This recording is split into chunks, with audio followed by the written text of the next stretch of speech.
उम्मीद है आप लोग सभी सही होंगे, कुशल से होंगे, स्वस्थ होंगे और अपनी पढ़ाई को सुचारू रूप से जारी रखे होंगे। अब तक हमने पहले चैप्टर में 3 क्वेश्चन को देख लिया है। यदि आपको वो तीनों प्रश्न नहीं आते हैं तो आप इससे पहले वाली वीडियो को देख सकते हैं और इसका प्लेलिस्ट बना हुआ है, तो प्लेलिस्ट में भी सारी वीडियो हैं। तो आपको अगर कोई वीडियो दोबारा देखने की आवश्यकता महसूस हो रही है तो वहां से आप देख सकते हैं। तो आइए आज हम चौथे प्रश्न को देखते हैं। तो चौथा प्रश्न है, यूक्लिड विभाजन प्रमेय का प्रयोग करके दर्शाइए कि किसी धनात्मक पूर्णांक का वर्ग किसी पूर्णांक m के लिए 3m या 3m+1 के रूप का होता है। फिर से ध्यान से समझिए क्या कह रहा है, किसी धनात्मक पूर्णांक का वर्ग। तो धनात्मक पूर्णांक जैसे कि 1, 2, 3, 4, 5 इस तरीके से ये धनात्मक पूर्णांक है, इसका वर्ग किस रूप का होता है, 3m+1 का। तो सबसे पहले इसके कॉन्सेप्ट को समझेंगे, आखिर इसका कॉन्सेप्ट क्या है, और फिर उसके बाद हम इसको हल करेंगे। तो जैसे देखिए यहां पे लिखेंगे, माना कोई धनात्मक पूर्णांक, कोई धनात्मक पूर्णांक a है ना, a है और ये a के बराबर कुछ भी हो सकता है, a है ना। तो a के बराबर कोई भी धनात्मक पूर्णांक हो सकता है, जैसे कि 1, 2, 3, 4, 5 इस तरीके से होगा, 5 इस तरीके से होगा। अब क्या कह रहा है, इसका वर्ग। तो आप जरा देखिए कि a का वर्ग किस रूप में होगा, तो 3 से भाग देना है। तो 3 गुना q प्लस r के रूप का होगा। अब जरा देखिए, अगर 1 की जगह पे हमने दे दिया a की जगह पे 1 दे दिया, तो 1 का स्क्वायर बराबर क्या हो जाएगा, 3 से अगर इसको भाग देंगे तो 0 बार में जाएगा और शेष बचेगा 1। तो अगर इस 0 की जगह पे हम लिख लेंगे m, तो ये हो जाएगा 3m+1। इसी तरीके से 2 का वर्ग, 2 का वर्ग तो 2 दूनी 4, 4 को अगर हम 3 से भाग देंगे तो क्या हो जाएगा, कितने बार में जाएगा, 1 बार में, 3m+1। इसी तरीके से 3 का वर्ग क्या हो जाएगा, 3 से 3 का वर्ग 3 तिया 9, 9 से अगर 3 को भाग देंगे तो कितना बचे आएगा, 3 बार में कटेगा और शेष बचेगा 0। तो 3 गुना 3 और शेष बचा 0। तो इस 0 की कोई वैल्यू नहीं है, तो इस 3 की जगह पे क्या लिखेंगे, m, तो ये हो जाएगा 3m। तो इस तरीके से जैसे फिर आगे 4 का वर्ग, तो 4 का वर्ग क्या हो जाता है, 4 चौके 16, 16 में अगर 3 से भाग देंगे तो 5 बार में कटेगा और शेष बचा 1। तो फिर ये क्या बन जाएगा, 5 की जगह पर अगर m को रख दे तो 3m+1।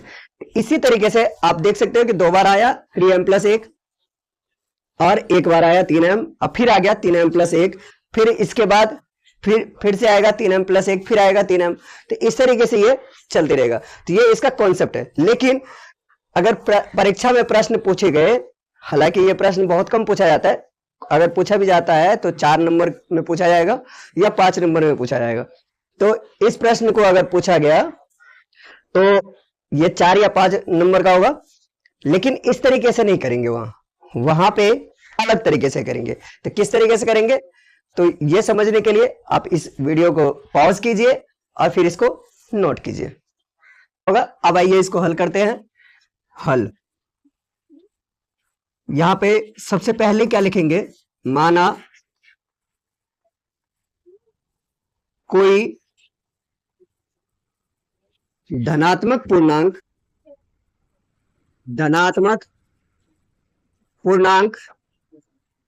कोई धनात्मक पूर्णांक a है जो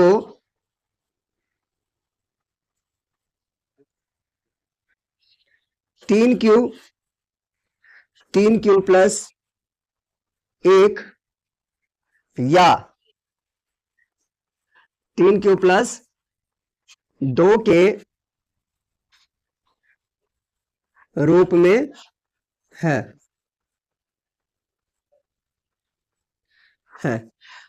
इतना आपने लिख लिया, यानी कि माना कोई धनात्मक पूर्णांक a है जो 3Q प्लस 1 या 3Q प्लस 2 के रूप में है। अब यूक्लिड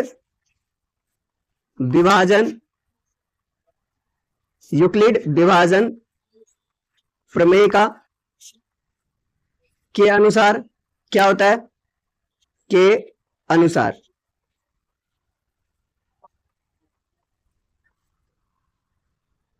अब चलते हैं। तो ए बराबर क्या होता है?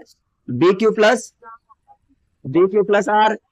तो यहां पे ए बराबर ये दिया ही हुआ है, ए बराबर दिया हुआ है 3Q, तो ए बराबर हो गया 3Q। चूंकि प्रश्न में आपका दिया हुआ है धनात्मक पूर्णांक का वर्ग, तो इसलिए दोनों तरफ वर्ग करने पर तो ये हो जाएगा ए का स्क्वायर बराबर 3Q स्क्वायर, और यहां पे ब्रैकेट में आप लिखेंगे दोनों तरफ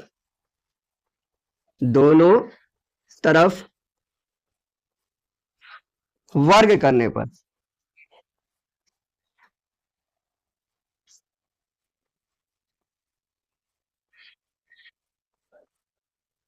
दोनों तरफ वर्ग करने पर तो क्या हो जाएगा?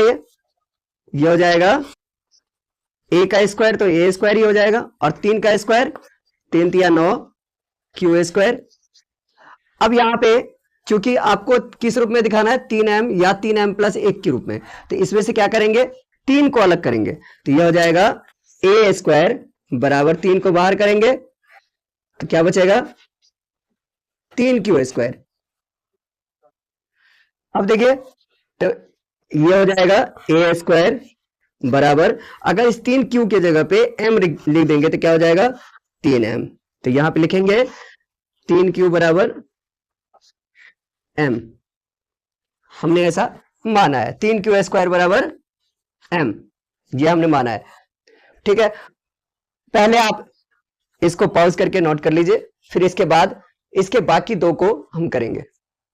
फिर से आप क्या लेंगे?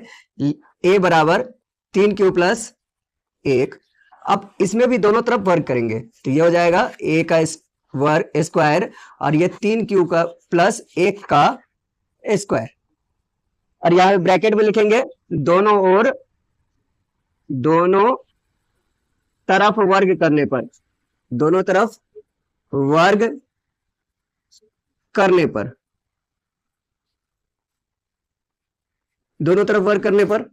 तो दोनों तरफ वर्ग करने पर तो ये हो जाएगा a का स्क्वायर और ये हो जाएगा a स्क्वायर यानी कि 3Q का स्क्वायर प्लस 2 गुना 3Q प्लस गुना 1 और प्लस 1 का होल स्क्वायर।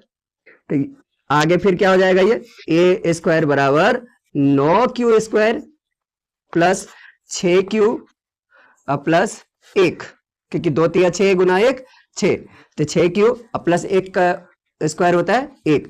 तो अब क्या करेंगे? इन दोनों में से 3 कॉमन लेंगे, तो ये हो जाएगा a स्क्वायर बराबर 3 कॉमन लेंगे तो ये हो जाएगा 3Q स्क्वायर, और 3 से इसको भाग देंगे तो आपके पास बचेगा 2Q, और ये प्लस 1 को अलग से लिखेंगे। अब इस पूरी के जगह पे अगर आप m ले लेंगे तो ये हो जाएगा a स्क्वायर बराबर 3m प्लस 1। अब यहां पे ये लिखेंगे ब्रैकेट में 3Q स्क्वायर प्लस 2Q बराबर m, यानी कि हम इस पूरे की जगह पे क्या ले लिया? हमने ले लिया m ले लिया। अब इसको फटाफट पॉज करके आप लोग नोट कर लीजिए, फिर उसके बाद इसका तीसरा भाग यानी 3Q प्लस 2 को करेंगे। फिर से हम लेंगे a बराबर 3Q प्लस 2, तो क्या हो जाएगा? दोनों तरफ फिर से वर्क करेंगे, a स्क्वायर बराबर 3Q प्लस 2 का होल स्क्वायर। तो यहां पे ब्रैकेट में फिर क्या लिखेंगे? दोनों तरफ वर्ग करने पर, दोनों तरफ वर्ग करने पर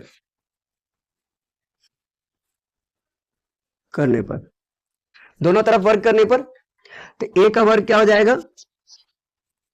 a का वर्ग हो जाएगा a स्क्वायर, और ये हो जाएगा 3Q का होल स्क्वायर प्लस 2 गुना 3Q गुना 2 अब प्लस 2 का होल स्क्वायर। अब फिर क्या हो जाएगा? ए स्क्वायर बराबर 9q², यानी 3 का स्क्वायर 9, तो 9q² अब प्लस 2 3 6, 6 दूनी 12, 12q अब प्लस 2 का स्क्वायर 2 दूनी 4।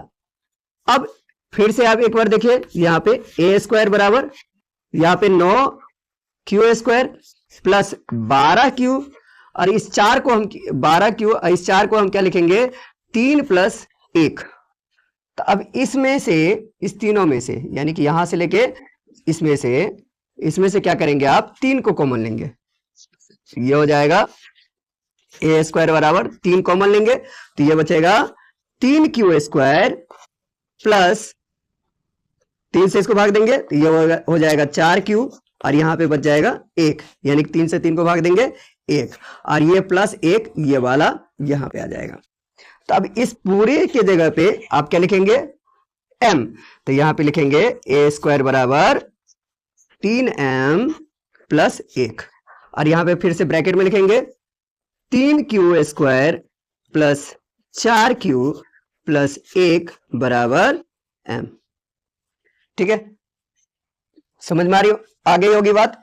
फिर उसके बाद ये हो गया। अब लिखेंगे फिर निष्कर्ष, क्योंकि यहां पे जगह कम है और तो यहां पे वैसे लिखना चाहिए, नहीं तो आप यहां पे भी लिख सकते हो। अतः किसी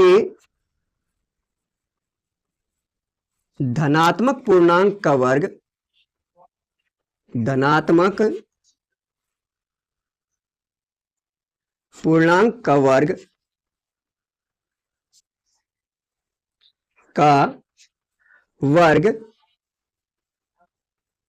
किसी धनात्मक पूर्णांक का वर्ग किसी पूर्णांक m के लिए, किसी पूर्णांक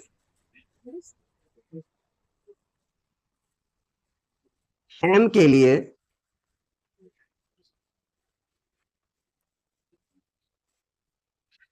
3m या 3m प्लस 1 के रूप का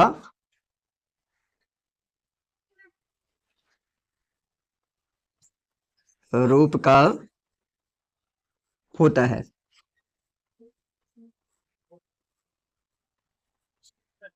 उम्मीद है आपको ये प्रश्न समझ में आया होगा। यदि समझ में आया है तो आप इसे अपने दोस्तों के साथ जरूर साझा करें, शेयर करें, और इस वीडियो को लाइक करके ही जाए। देखते हैं कि आप लोगों में से कितने लोग लाइक करते हैं, क्योंकि आप लोग वीडियो देखते हो लेकिन लाइक नहीं करते या पूरी वीडियो नहीं देखते। तो जब तक आप पूरी वीडियो नहीं देखेंगे तब तक आपको पूरी बात समझ में नहीं आएगी। तो इस वजह से पूरी वीडियो देखना जरूरी है। अगर आपने अभी तक देख लिया है तो इसका मतलब आपने पूरी वीडियो देखी और आप एक सिंसियर स्टूडेंट है। तो अभी के लिए फिलहाल इतना ही। धन्यवाद।